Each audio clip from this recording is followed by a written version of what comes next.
And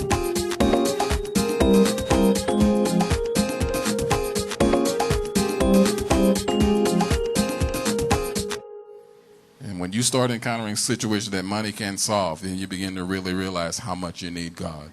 His favor. He His gives you favor. favor is better than money. It absolutely is. And we had to learn that. You know, that's why we tell the stories. Like when our twins were born, we didn't have any insurance.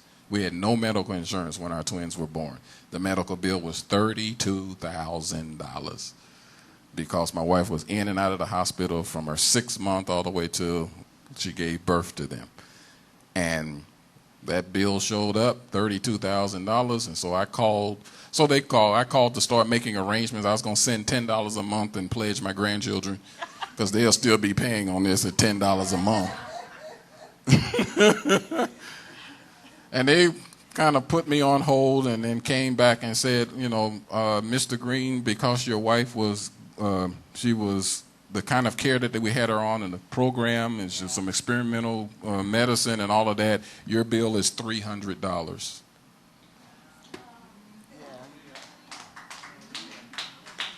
See what I mean? So when we keep telling you these stories, to us they're not stories. This is real life experience that God will give you favor. And favor is better than money. Now, we could have been, like they say, believe in God for $32,000. I'd rather just believe God than believe God for $32,000. Because when I just believe God, he can do anything. But when I lock him into, I'm believing God for $32,000, you're locking God in. Because that's your way of getting it solved. You keep thinking, I've got to have the money to get the bill paid. But what we needed was favor. God did something completely different. I don't want to give you $32,000. I want to cancel the debt. And we keep thinking debt cancellation means money's got to come through my hands. But money doesn't have to come through my hands in order for God to cancel a debt. Woo! I let them work it out behind the scenes on their end on how all that happened. I'm just glad that I'm able to, here's $300. Now we paid, $10 a month for almost 3 years to pay. But we can handle that. See what I mean? But most of us, we're so locked into the way we think God should do something, or we limit God. And that brings discouragement. Because we won't see him. He's God. He's bigger than the debt or the bill or the circumstance. He's bigger than that. He's bigger than that. That's why I said there are issues, there are things that come up that money can't solve. When there's sickness, when you got a divorce and sibling battles and in-laws and family, man, money can't fix that. Money can't solve that. I really believe this. I believe that, this is just Pastor Chris personal, I really believe that God uses money to kind of prepare our hearts for the greater stuff, for the bigger issues. Money is actually the lowest form of wealth. It really is. Everybody fights and scrambles to get it, but it's actually the lowest form of wealth. Currency is the lowest form of wealth. The highest wealth is human beings. That's the absolutely most valuable thing on the planet is human beings. Diamonds and rubies and all the gold and precious stones and metals. The reason why they are so valuable is because of how rare they are. Special, really large diamonds and gems. What makes them so valuable is because how rare and precious they are. That's why it's so valuable. There isn't anything in the world more rare than you.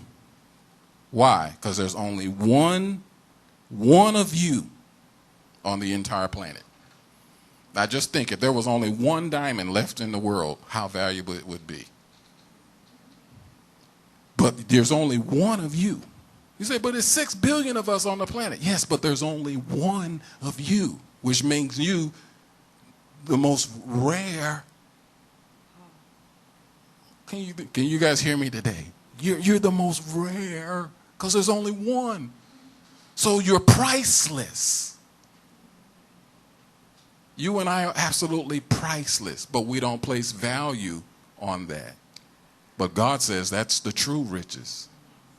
And so while we're fighting and scrambling to get $1 and to get bills paid and all of that, God says there's far things that are far greater. So I'm testing you and how to learn how to trust me. Because if you can trust me with something as low a form of wealth as money, then when it comes to the true riches, can you imagine the level of trust and faith and dependence and expectancy that we'll have in God?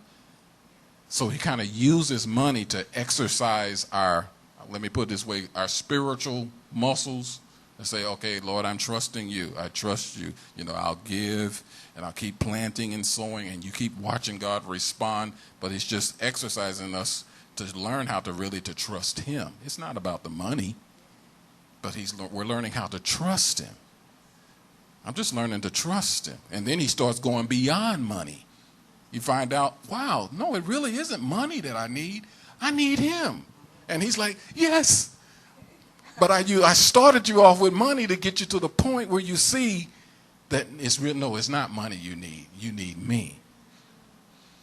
And once you've got it settled, okay, I really need you. But the Lord knows there's been circumstances, a situation like we're talking about now. Discouragement starts to getting us real hard and hardened so that we don't trust him, so that we don't put our hope in him, because it feels like, God, you can't be trusted. You brought me out into this wilderness to die. I know you're feeling it. And he did. I like that. And he did. Yes, that really is true. That's right. Let's all receive that one and say, yes, Lord, you did bring me out into this wilderness to die. So they really can bring you to life.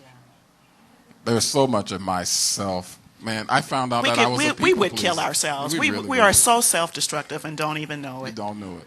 Just like a little kid running out in the street on State Street at rush hour. Don't have a clue. But that's us. 2-year-old, imagine a 2-year-old out there on State Street at rush hour, running all out in the street because all they're doing, I'm just playing with my ball or my games, and I ain't paying no attention to nothing around me or anything, because the one thing is focused on me. My focus is on what I'm doing and what I want to do, and that's how we are.